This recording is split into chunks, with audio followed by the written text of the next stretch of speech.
Hello, I'm Adder, and welcome back. Today I'm going to talk a bit about Japanese currency, and it consists of a very important part of my collection. And I went to Japan around 3 years ago, and the country left me a very good impression. The technology there was prosperous, especially medical technology, and the infrastructure was at an excellent level. And now we're going to talk back to Japanese currency and a brief discussion about its history. And today I bring back some of our old friends, currencies, various coins, and notes. I will show you some of them later. And though we know that Japanese currency has a lot of categories and currency from many kinds of eras is still in circulation, but I will now present two most interesting coins here. Yeah, you can see these two coins. They both have a holes through it.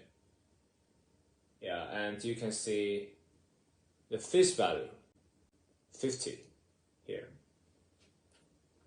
And if you know something about Chinese history, you'll feel naturally to link them with the typical bronze coin in Qing Dynasty. And Qing Dynasty is the first time that China has centralized all its currency. Yeah. And how to describe Japanese a brief history of currency during the first few centuries? Well, I would rather call it a process, a cycle of import and export.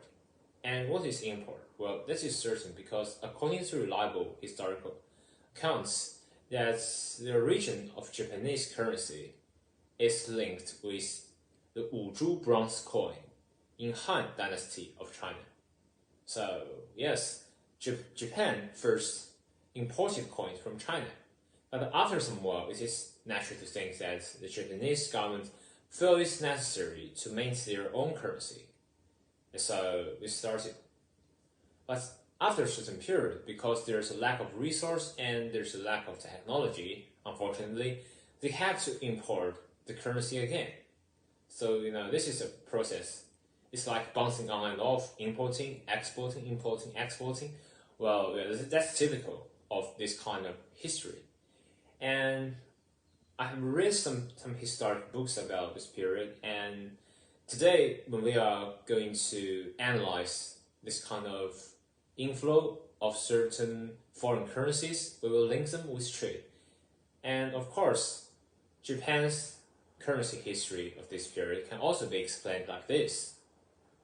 So, when Japanese currency depreciates, when there's too much inflow of the Chinese Asian currency, so their export increases.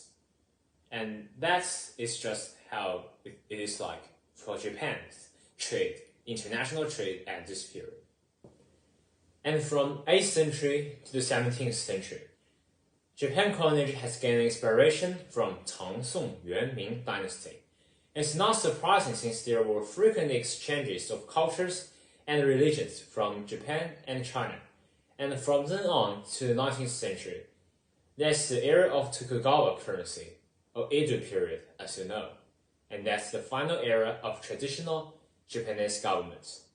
And Tokugawa coinage was a unitary and independent metallic monetary system that lasted for more than 200 years. Tokugawa coinage consisted of gold, silver, and bronze tall denominations, and they were fixed. But the rates fluctuated on the exchange market. And Yamada Hagaki, Japan's first notes, was issued around the start of this period. And it comes to yen, Japanese yen, and is now what we know currently as the Japanese currency. And it's introduced in 1872 as part of the modernization of Japanese currency system.